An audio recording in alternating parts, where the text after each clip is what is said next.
বৃষ্টি বন্যার অজুহাতে আগুন নিত্যপণ্যের বাজারে। মাত্র ৩ দিনের ব্যবধানে কেজিতে ৩০ টাকা পর্যন্ত বেড়েছে সবজির দাম। একই প্রবণতা কাঁচামরিচে। স্বস্তি নেই আমিষের উৎস, মাছ, মুরগি কিংবা ডিমের ক্ষেত্রেও। তাই বাজার নিয়ন্ত্রণে কঠোর নজরদারির দাবি ক্রেতা বিক্রেতার। বিস্তারিত প্রতিবেদনে। রাজধানীর তেজগাঁও কলোনি বাজারের চিত্র এটি। বেলা গড়ালেও দেখা নেই ক্রেতার, তাই অলস সময় কাটাচ্ছেন বিক্রেতারা।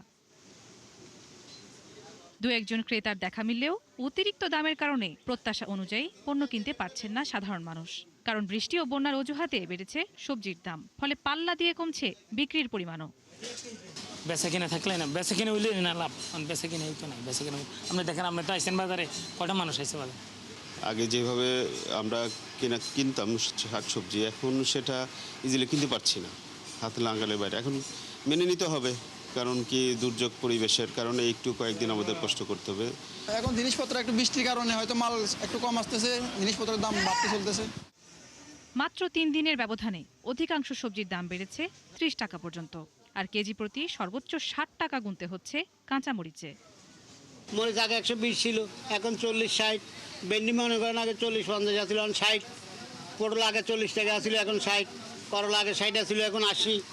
বর্তমান পরিস্থিতি বন্যার কারণে খুবই খারাপ, ব্যবসা বাণিজ্য খারাপ এবং মালের বৃদ্ধির দাম প্রচুর বাড়ে গেছে। যেমন মনে করেন যে দাম ছিল ৪০ টাকা ৫০ টাকা, ওই দামের সবজি এখন ৮০ টাকা ১০০ টাকা।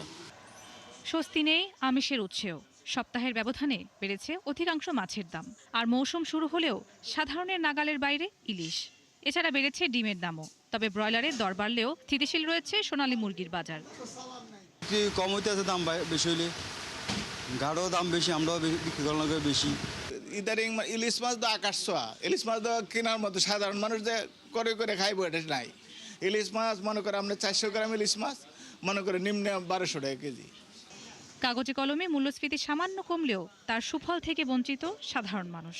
তাই বাজার নিয়ন্ত্রণে নজরদারি বাড়ানোর দাবি তাদের। নুজহাত রাহনুমা, ৭১, ঢাকা।